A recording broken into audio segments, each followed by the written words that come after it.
On the morning of June 12, 2000, the senior class of Ridgeway Academy gathered at the school parking lot, buzzing with the excitement of their final road trip before graduation. For 20 students, this was supposed to be a carefree weekend getaway, one last adventure together before stepping into adulthood. Their destination, Clearwater Ridge, a forested retreat 2 hours north, known for its lakes, river trails, and quiet wilderness. At 8:15 a.m., a bright yellow school bus, bus number 87, pulled out of the lot, carrying the students, their supervising history teacher, and the school's longtime bus driver. They waved from the windows as parents recorded the moment on their camcorders, never imagining it would be the last footage they'd ever have of them. By noon, the bus was expected to arrive at the lodge. It never did. Search teams scoured highways, rest stops, and forest roads. Helicopters swept the terrain. Divers checked lakes. For years, theories spread like wildfire: abduction, a runaway pact, a mechanical accident, or something darker lurking in the woods. But no trace was ever found.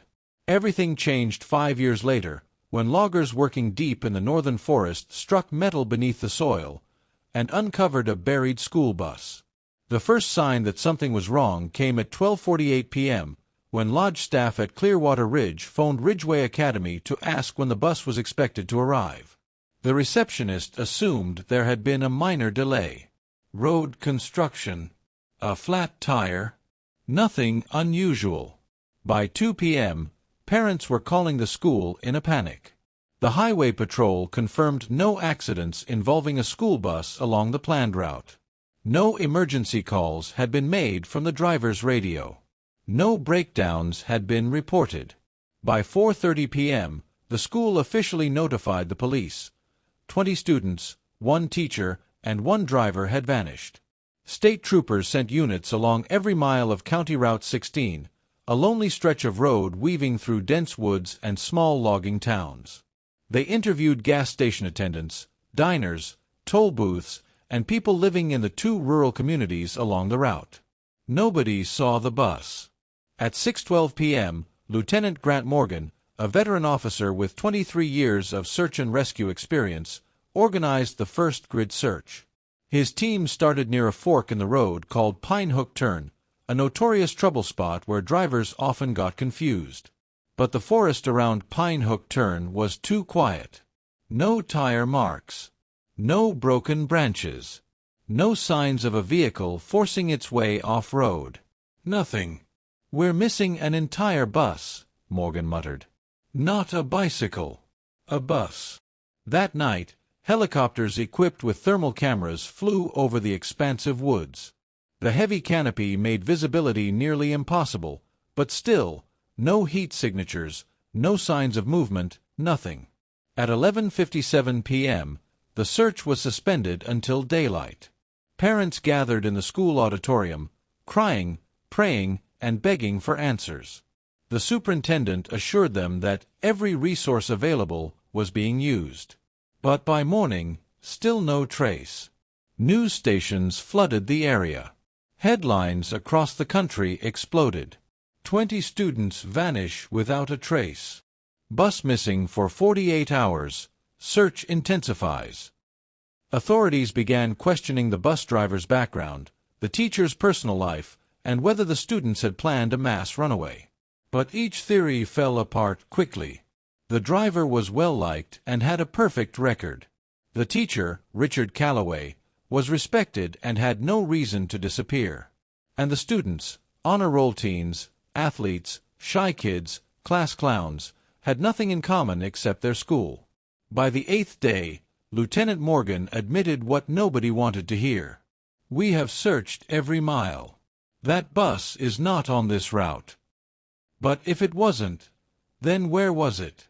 On August 3, 2005, a logging company working 12 miles north of the original search zone began clearing a remote portion of forest. The area was inaccessible to the public and unreachable by any normal road. A large bulldozer pushed into the earth, tearing up roots and boulders. Then the machine struck metal. The operator, thinking it was old machinery or an abandoned fuel tank, radioed his supervisor. They began digging by hand around the curved structure, thick steel painted yellow, coated in dirt. They found windows, shattered, bent inward, covered with claw-like scratches on the interior side. When they uncovered the door, the supervisor stepped back in horror. Bus number 87, Ridgeway Academy. The text was faded but unmistakable. The bus was buried at a steep angle, its front end plunged deeper than the rear, as if it had been forced nose first underground. Authorities were called immediately. The area was sealed off within the hour. Helicopters returned, this time not searching, but documenting the discovery. Lieutenant Morgan, retired for 3 years, was personally requested by the state police to assist. He arrived within hours, staring at the half-unearthed bus with a stunned expression. "It's like it fell from the sky," he said. The strange details mounted quickly. There were no tire tracks leading in, and no evidence of excavation or equipment used to bury it. No drag marks. No nearby access road that could handle a 40-foot school bus.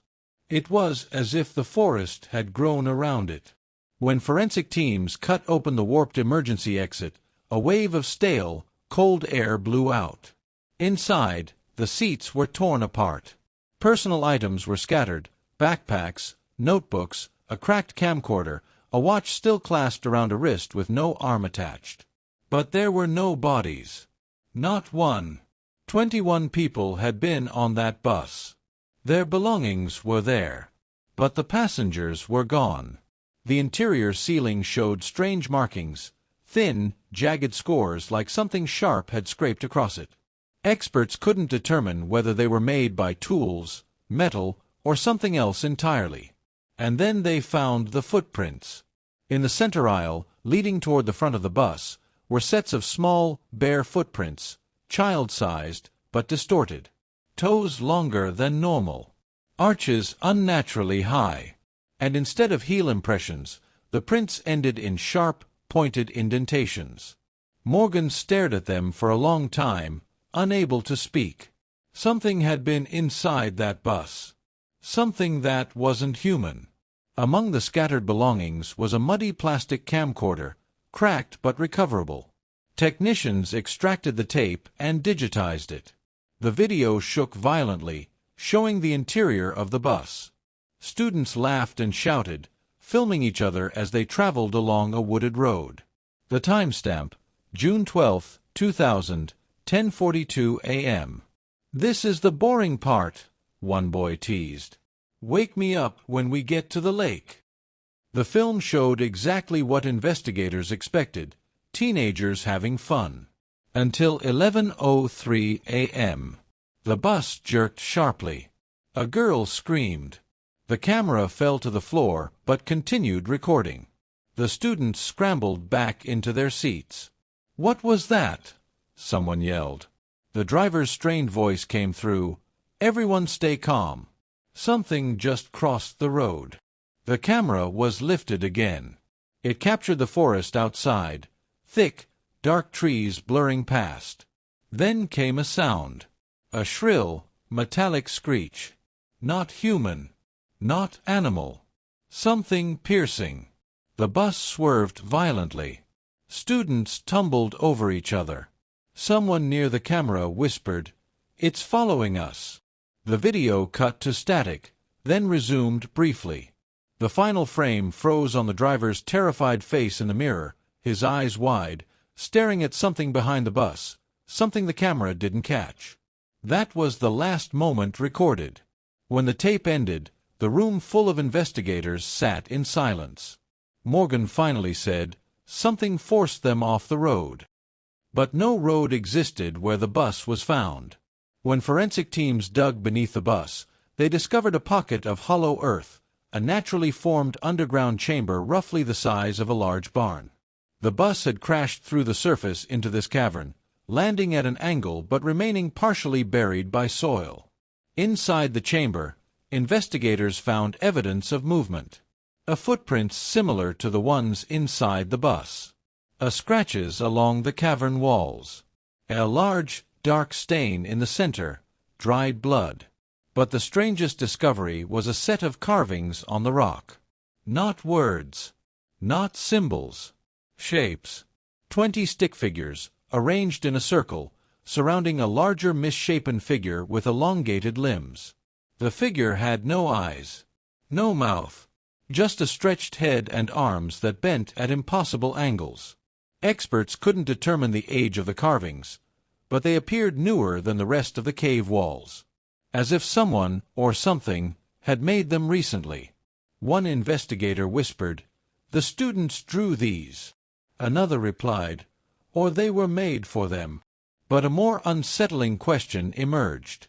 Where were the students taken after the bus fell in? And why were there no remains? On the 10th day of excavation, search teams expanded their dig outward. They found a narrow tunnel leading away from the subterranean chamber. The passage was jagged, natural in some parts, carved in others. It descended deeper into the earth before curving sharply and rising back toward the surface. 50 yards in, they found a footprint. Small. Human-shaped, but wrong. More elongated. The same strange pointed indent where the heel should have been. Then they found another. And another. They followed the prints until the tunnel opened into another chamber, smaller, drier, filled with a smell of decay. In the center lay a pile of shredded clothing, jackets, shirts, a Letterman hoodie, all belonging to the missing students. Underneath the fabric was a metal tag. Callaway. Faculty. A sudden crack echoed through the tunnel, dirt shifting above. The chamber trembled. Investigators were forced to withdraw before it collapsed. When they emerged into the daylight, the forest was eerily silent. The official report would later conclude that the students likely fled deeper into the cave system and perished, but Morgan refused this explanation. "There were no bodies," he said. "Not one bone. Not one trace. Something else happened down there." That night, before leaving the site, Morgan returned alone to the forest's edge. He stared at the tree line as the sun disappeared behind the ridge. Just before darkness fully set in, he heard it.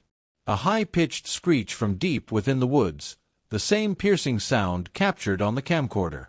He froze. The sound repeated, closer.